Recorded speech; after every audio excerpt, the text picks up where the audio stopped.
If you want to check if your Samsung S25 is unlocked, you get actually three methods. The first one, and probably the fastest one, you have to input SIM card, go into connections, then go into mobile networks, or you can also check for the service provider right here, but I can recommend you to go for the mobile networks, then go to network operators, and when you can actually switch this off and select your network manually, then it means that your phone is unlocked.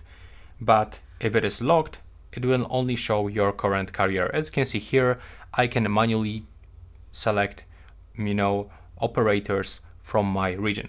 The another method to actually check this, if it is not working and you want to check this for the second time, you can simply turn off your phone, insert a SIM card from another carrier, and then you can turn it on and see if it connects to the network. If it works, your phone is unlocked.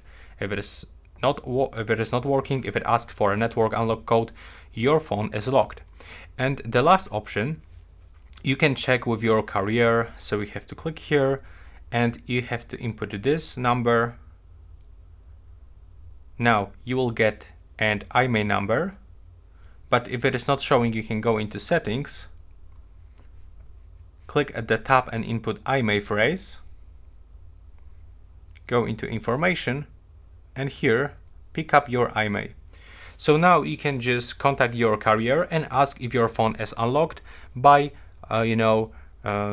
sharing this IMEI number. Let me know if it was useful and please subscribe.